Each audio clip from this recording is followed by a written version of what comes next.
E aí vem uma função que a gente precisa estudar bem, a função enzimática ou catalisadora.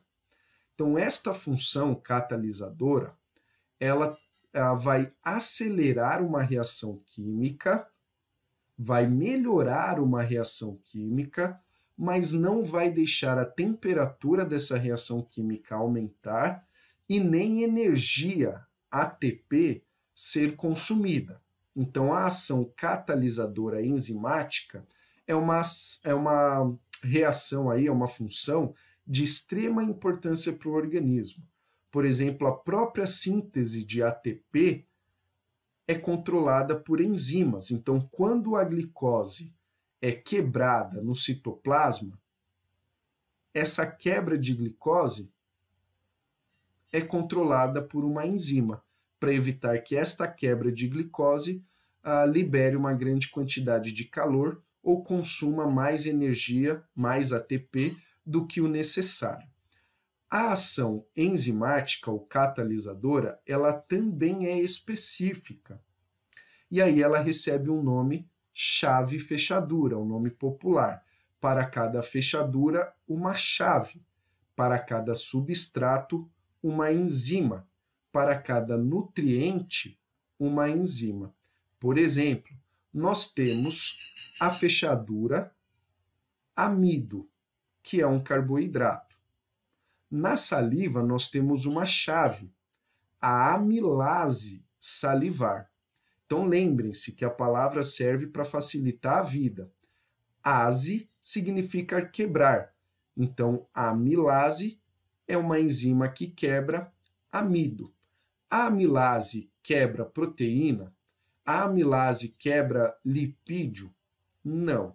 A amilase quebra apenas carboidrato, quebra apenas amido. Beleza? Então, a ação enzimática é a chave fechadura. Beleza? No exemplo que nós temos aqui 2 substratos separados e uma enzima. A enzima vai unir esses 2 substratos e vai continuar existindo. O exemplo que eu dei foi da digestão, seria o inverso dessa reação química. Um substrato, a proteína, por exemplo, vem aqui a peptidase, a enzima que quebra ligações peptídicas, ase quebra, peptídeo, e aí essa enzima se encaixa perfeitamente nesse peptídeo e separa esse peptídeo em 2. Beleza? Essa é a ação enzimática ou catalisadora. Acelera uma reação química sem elevar a temperatura ou aumentar o gasto de energia e tem ação específica. Para cada substrato, uma enzima, para cada fechadura, uma chave. Então aqui, ó, falam em sítios ativos. Esses sítios ativos são os sítios aí da especificidade proteica. Então, outro substrato não se encaixaria nessa enzima, ou essa enzima não se encaixaria em outro substrato que não fosse esse. Tá bem? Existem aí ação reversível e ação irreversível.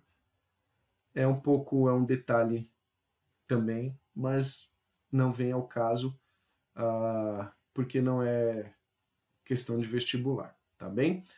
Quais são os fatores? Esses sim são alvo do vestibular. Os fatores da ação enzimática. Então, reparem bem que para que uma reação química aconteça o mais rápido possível, sem elevar demais a temperatura ou sem gastar demais energia, essa reação precisa ter um ponto ótimo para acontecer. Como assim um ponto ótimo? Tem que ter uma quantidade exata de substrato e de enzima para acontecer.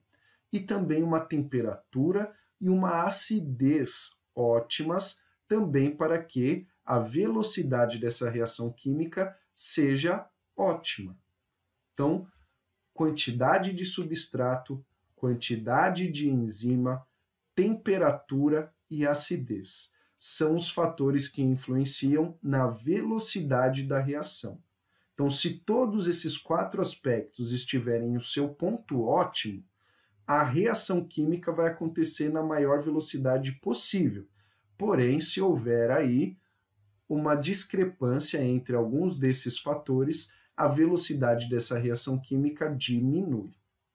Então, por exemplo, nós temos a pepsina, e ela fica no suco gástrico, ou seja, no estômago. Essa enzima só funciona em meio ácido, entre 1,5 e 2,2. 1,8, desculpe, 2,2. Lembrando que a escala de pH, quanto menor o número, mais ácido é. Então, o nosso ácido clorídrico do estômago, ele só não é mais forte que o ácido sulfúrico. O ácido sulfúrico tem um pH aí entre 0 e 1. O nosso ácido clorídrico tem um pH entre 1,8 e 2,2. E aí a enzima pepsina só vai funcionar em meio ácido, o que não é o caso da enzima amilase. A enzima amilase, ela age em pH neutro. Já a pitialina, que também quebra a proteína, ela age em pH neutro, que aí é já no intestino. Beleza? Então, cada proteína e cada enzima vai ter o seu ponto ótimo para trabalhar, tanto no pH como na temperatura e entre a concentração de substrato e enzima. Tá certo? Então, na concentração de substrato, se você colocar pouca enzima e muito substrato, não vai funcionar direito, porque aquela quantidade pequena de enzima não vai dar conta de quebrar toda aquela quantidade de substrato. E o inverso também é. Então, se você usa muita enzima e pouco substrato, você acaba gastando mais enzima do que o necessário. Então, para tudo, tanto para a pH, concentração de substrato e a relação, né, a relação entre quantidade de substrato e enzima e temperatura precisam estar no seu ponto ótimo.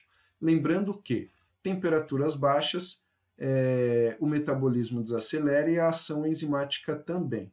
Temperaturas muito altas, a proteína desnatura e a reação química não acontece. E aí tem um ponto ótimo para acontecer essa reação metabólica. Tá bem? Qualquer dúvida, pessoal, me procurem via grupo ou via e-mail. Então, a unidade 4 fica por aqui. Respondam o questionário e boa sorte!